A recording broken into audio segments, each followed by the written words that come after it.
Hello students. So today let's continue with the second part of chapter 2, Rise of New Kingdoms.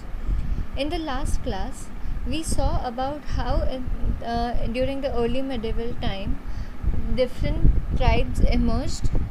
We also studied about how Kshatriya clan was divided, or how Rajput called themselves associated as Suryavanshi or Chandravanshi or Agnikul, and the different tribes of Rajputs. We studied about the Tomars, the Chauhans, the Solankis,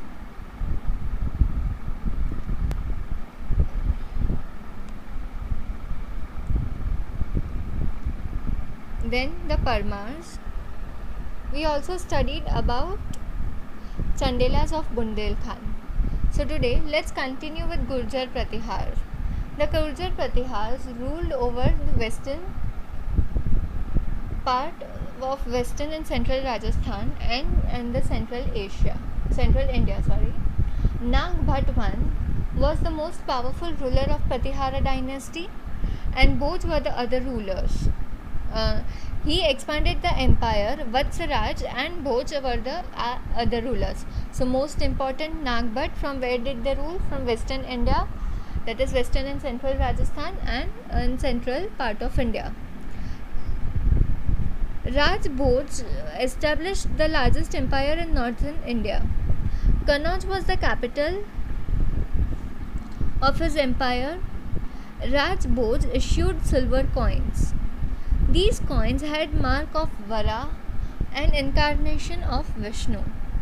He was also called Adivara. Raj Bhoj was succeeded by his son Mahendrapal. So Raj Bhoj here, if we talk about Raj Bhoj, he established the largest empire in North India. The city Kannauj was the capital of his empire.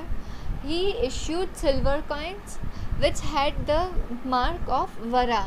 Now Vara is Vishnu Bhagwan के एक अवतार है, and he hence Raj Bhoj was also called as Adivara, and Raj Bhoj was succeeded by his son Mahendrapal.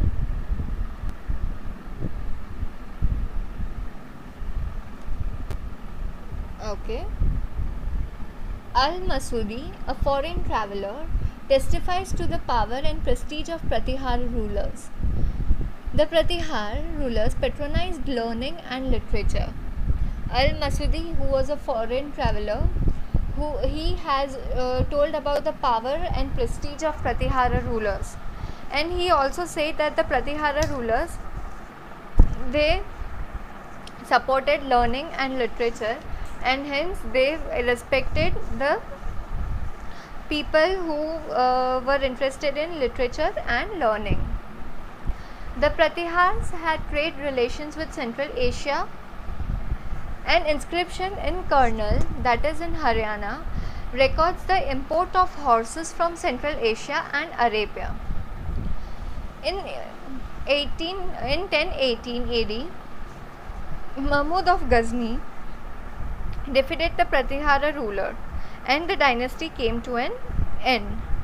Pratiharas used to do trade with Central Asia, and there is an inscription in Karnal that is situated in Haryana.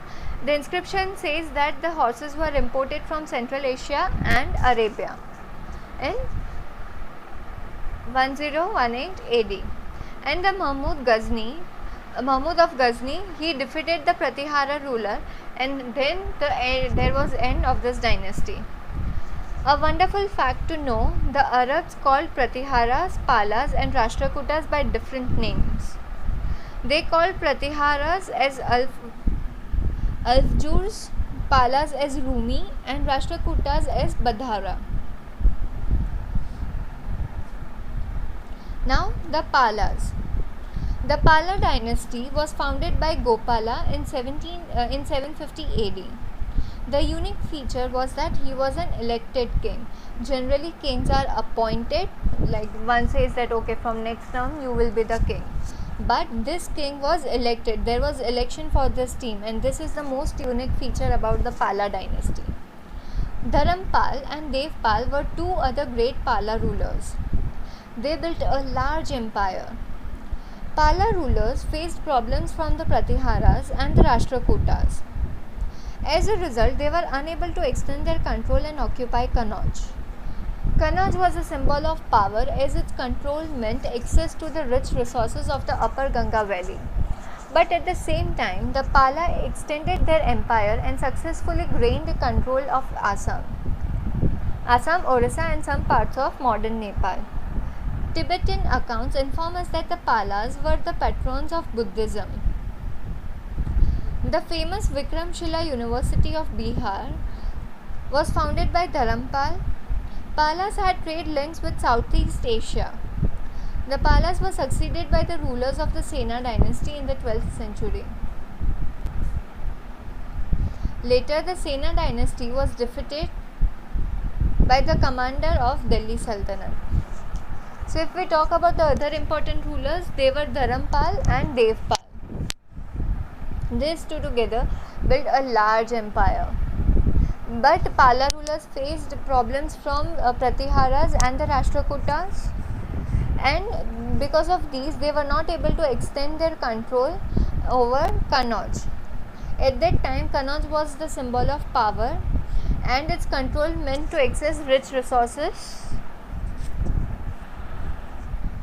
Like, it was considered that whosoever can control Kannauj, they can get rich by using the resources of upper Ganga valley. But at the same time, if they were not able to extend their control over Kannauj, Palas extended their empire and successfully gained control over Assam, Orissa and some parts of modern Nepal. The Tibetan accounts inform us that Palas were the patrons of Buddhism. They respected Buddhism, they practiced Buddhism. And the famous Vikramshila University, that is situated in present-day Bihar, was founded by Dharampal, and Palas had the trade relations with Southeast Asia, and the Palas were succeeded by, after Pala dynasty there was Sena dynasty, and after Sena dynasty it was ruled by Delhi Sultanate. The Sena dynasty was defeated by the commander of Delhi Sultanate. We studied about the North India. Now let's start with the Deccan. Deccan is south. The Deccan was the region between the rivers the Krishna and Narmada. The region between Krishna and Narmada was called Deccan area. The following dynasties ruled this region. The Rashtrakutas came to power in the 8th century. They started ruling from 8th century. Danti Durga or Danti Varman was the founder of the Rashtrakuta kingdom. These dynasty is famous for great warriors and administrators. These dynasties was very famous because of they had great warriors and administrators. The Rashtrakuta dynasty ruled for approximately 200 years, and they dominated around the area of Maharashtra region between 1750 to 1970. Malkhed or Manyakhed, that is near modern Sholapur in Maharashtra, was the capital of the Rashtrakutas. Govind, who ruled from 783 to 814, Amogh Varsha, that ruled from 814 to 878 AD, and Krishna III, 934 to 963 AD, were the famous rulers of Rashtrakutas. These Rashtrakutas continuously fought against the Gurjar Pratihars, and they also came in conflict with the Pallavas of Kanchipuram. Here they have described about the wars they fought. Then the Rashtrakutas were very tolerant rulers. They used to tolerate many things. They were also great patrons of art, architecture and literature. They respected these three fields: art, architecture and literature. They built beautiful Kailash temple in Ellora, Ajanta Ellora caves, and they also carried the rock cut painting at Elephanta near modern Mumbai. That is, we can go Elephanta caves from Gateway of India. It is 10 kilometers away and we can go in a boat. Amogh Varsha was a tolerant ruler and he wrote poetries in Kannada. Basically, he was a Jain, but he patronized, he respected and welcomed all the people from all religions. Even Muslim traders were allowed to trade with Rashtrakuta's territory, and preaching of Islam was allowed at that time. So they were very tolerant and they respected each and every religion. Talking about other kingdoms of the Deccan.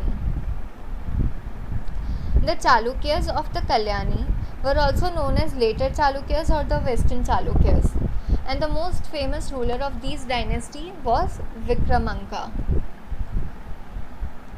The Chalukyas, they were also known as the later Chalukyas or Western Chalukyas, and the most famous ruler of these dynasty was Vikramanka.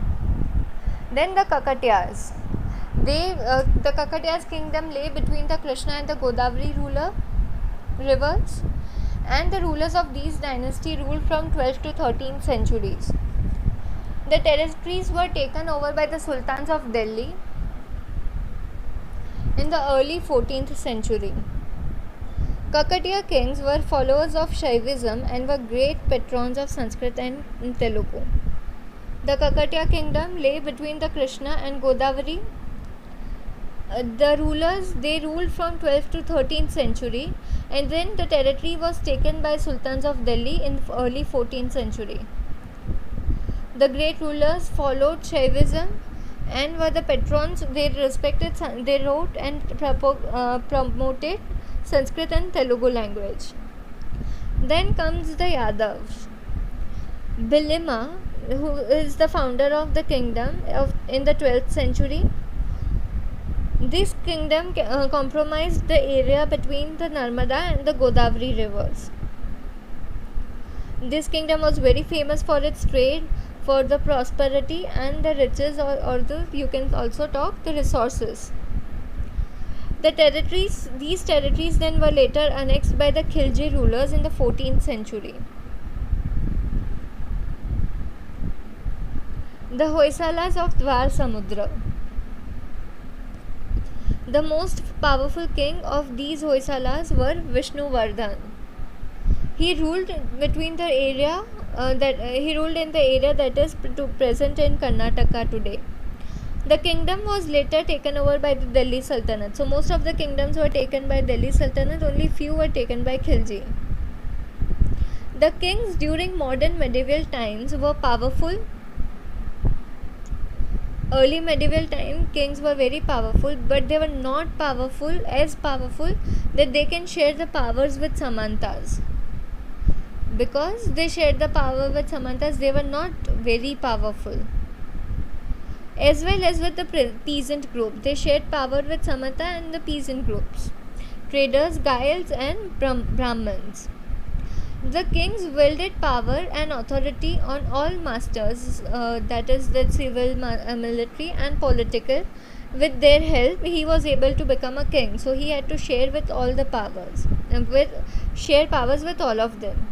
And many of the kings even adopted titles like Maharaja Adhiraj, that is Great King, or Tribhuvan Chakravartin, that is Lord of Three Worlds. Now we will study about the struggles and conflict for the control and wealth in the next class. Thank you.